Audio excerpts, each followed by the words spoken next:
35 minutos. Gracias por continuar con nosotros ahí en casita. Si usted está desayunando, si está en el trabajo, si está muy atento ahí en la oficina, pues bueno, como todos los jueves, ya sabe que le tenemos los temas que tienen que ver con leyes y que tienen que ver pues con todos los asuntos jurídicos que ahí en casita yo sé que le llaman la atención.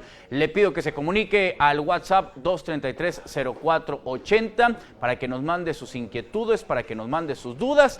Y como siempre, si usted tiene por ahí algo que le llame la atención del tema, como siempre que nos tienen nuestros asesores legales, pues pueda hacerlo llegar al WhatsApp 233-0480. El licenciado Ariel Vega, como todos los jueves, el día de hoy nos trae un tema bastante interesante. Lic, ¿cómo estás? Muy buenos Señor días. Domínguez, muy buenos días. Cordial saludo y fuerte abrazo a toda la teleaudiencia. Encantado de estar aquí. No, hombre, un gusto. La reparación del daño, pero el tema lo denominamos... El derecho que yo tengo de que se me repare el daño. En términos más sencillos, ¿qué te parece? Es que la intención es platicarle a la gente que pues se emitieron una serie de criterios, 6 específicamente, criterios firmes el pasado viernes 18 de agosto en el Semanario Judicial de la Federación, es correcto, cuya obligatoriedad comenzó este lunes 21. Y nos es importante decirle a la gente, bueno, ¿para qué le sirve? ¿Qué utilidad tiene? Si yo fui víctima de una afectación o un perjuicio en lo psicológico, en lo moral, en lo patrimonial, ¿cómo se me puede resarcir el daño? ¿Cómo funciona y cómo opera una figura jurídica de este tipo en nuestro país? Y eso es lo que nos ocupa en los siguientes minutos. ¿Qué te parece, mi estimado? Cuéntanos, dinos, ¿y qué es lo que tenemos que hacer para poder acceder a esto? Con todo gusto, y es que todo esto lo motivó una tragedia. Es un padre de familia que demanda a una aseguradora y a una persona física derivado del fallecimiento de su hijo por causa de una descarga eléctrica. No se hace referencia mayormente a cómo se dieron los hechos o cómo se dio la situación. Nosotros interpretamos que una persona tenía instalaciones eléctricas y en donde de manera omisa y de manera negligente pues causan un accidente de este tipo y de esta naturaleza. Es una tragedia absolutamente, la pérdida de la vida. Y esta persona, pese a que ya se le había hecho una reparación del daño porque los responsables fueron procesados penalmente, se les llevó frente a la justicia y se acordó lo que se le llama en materia penal un acuerdo reparatorio, pero el padre de familia no se quedó ni conforme ni mucho menos, sino que enderezó o inició una demanda del orden civil por responsabilidad civil objetiva, y aquí el tribunal de primera instancia le dijo al padre de familia, no te asiste ya el derecho porque eso ya se ventiló en materia penal.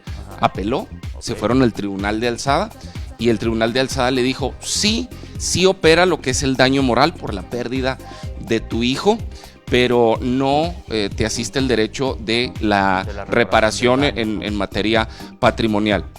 Si bien se le pues concedió parcialmente la razón, también se inconforma y se fue este asunto ante el análisis de la primera sala de la Corte Suprema de Justicia, que fueron los que ya emitieron, como acabamos de mencionar, los 6 criterios firmes en la materia y que queremos nosotros exponer de manera muy sencilla y muy concreta algunas ideas generales en este sentido. Y es que por causa de las tragedias nosotros podemos aquí hacer memoria rápida de una situación o la pérdida de la vida de unos muchachos que venían a bordo de una camioneta, lo platicamos aquí en este espacio, allí en el estado de Guanajuato, y en la que al circular por esta carretera son embestidos por una patrulla de la Secretaría de Seguridad Pública de Guanajuato. Elementos, a bordo se encontraban elementos de esta secretaría que no se encontraban en llamado, no se encontraban en labores de patrullaje, ocasionan este accidente y ocasionan la pérdida de la vida.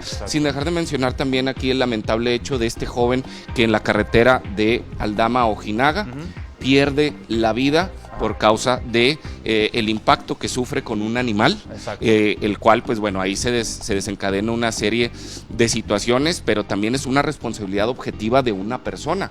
Pero también es necesario indicar que esta figura de la reparación del daño no es solamente la oportunidad que yo tengo de que se me resalza, de que se me repare las afectaciones que me ocasiona un particular, sino también el Estado mexicano. Pregúntenle a aquella persona que se quedó inmóvil, paralítica, por causa de una severa negligencia médica, por una omisión, terrible, una falta de atención en uno de los hospitales. ¿Qué pasa con esta persona? Incluso que sufre otro tipo de situaciones más trágicas como la muerte, que también nosotros contemplamos eso.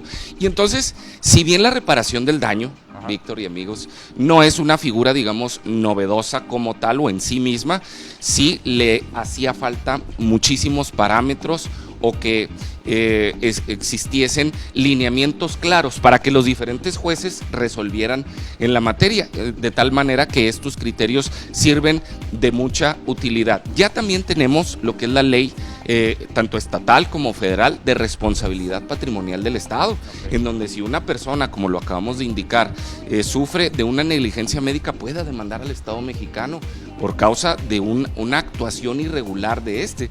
Claro que pensamos de inmediato en ejemplos de hospitales, pero puede ser en cualquier otro ámbito, que la Secretaría de Comunicaciones, de Obras Públicas, de cualquiera de las esferas. Que involucre funcionarios públicos federales, que involucre funcionarios públicos o que involucre instalaciones también, ¿no? Sí, que por causa de la expedición de permisos, por medio incluso hasta de la corrupción, puedan generar un daño. Hay que recordar la muerte trágica y lamentable de algunos niños en la Ciudad de México, respecto de un bien inmueble que estaba hecho pedazos y que sin embargo tenía los permisos de parte de la delegación o de parte de la alcaldía para seguir operando. Esto es una actuación totalmente irregular del Estado mexicano, pero también existe la otra parte en donde si alguien es afectado en sus bienes, en su, lo que es en su patrimonio de carácter también o de naturaleza, la afectación que sea moral o psicológica, la persona pueda demandar a ese individuo, incluso de manera conjunta con una aseguradora. Pregúntenle también en muchas ocasiones a las personas que sufren una colisión, hay un choque y no se les paga, no se les indemniza. No hay una reparación del daño, ya dejémonos la parte del vehículo, sino que incluso las secuelas médicas que yo tuve que experimentar al haber sido víctima de una colisión o de una situación como esta, y en la cual la persona o el guiador que provocó esto, no sé, venía bajo los influjos de drogas, alcohol, enervantes. O viendo el celular o haciendo algo y es la responsabilidad completa de la otra persona. Es la causa ya reina de los accidentes, de acuerdo a las estadísticas oficiales de la Dirección de Vialidad de la Fiscalía General del Estado. La distracción por el celular ya es la causa número 1 de los accidentes y de los choques. Imaginémonos lo que es una situación como esta. Hay que tomar conciencia, pero sobre todo, aquí dentro de los parámetros que estableció ya la primera sala de la Corte es que, número 1, debe ser esta indemnización o esta reparación del daño debe ser integral, equitativa, justa, que no debe de ser o no debe estar sujeto nada más a la cuantificación de los daños materiales, que no debe obedecer como tal a valoraciones previamente establecidos, porque vamos a suponer que se condena la indemnización de las familias o de los familiares de un varón que acaba de fallecer, de un trabajador. No se pueden tener estándares previos.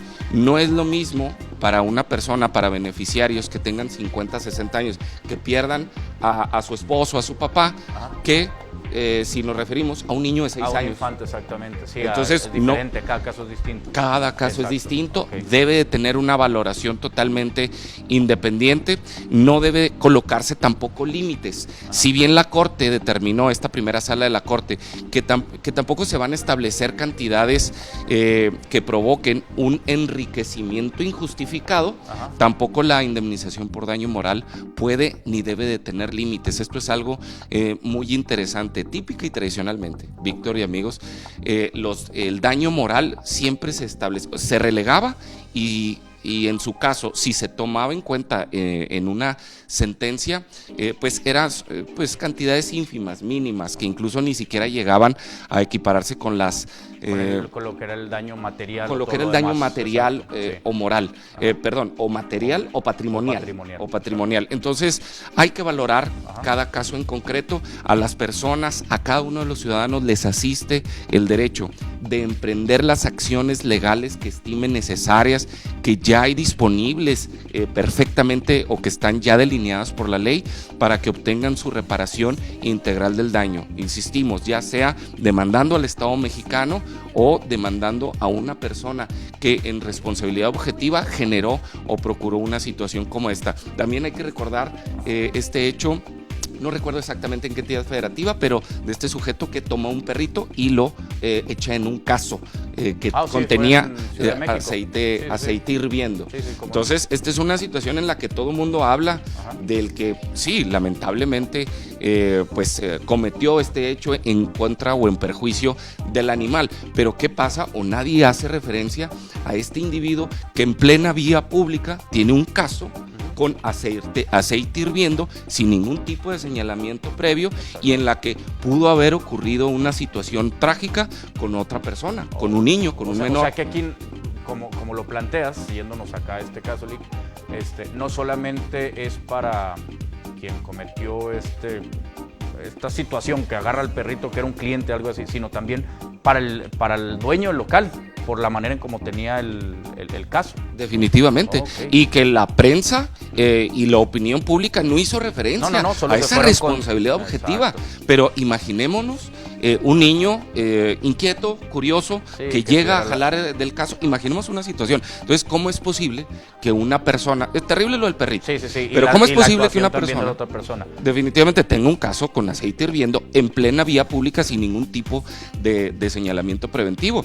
Insistimos y reiteramos, todos estos criterios que están publicados o que fueron recientemente publicados es a raíz del fallecimiento de un niño que por medio de contacto muere con una descarga eléctrica.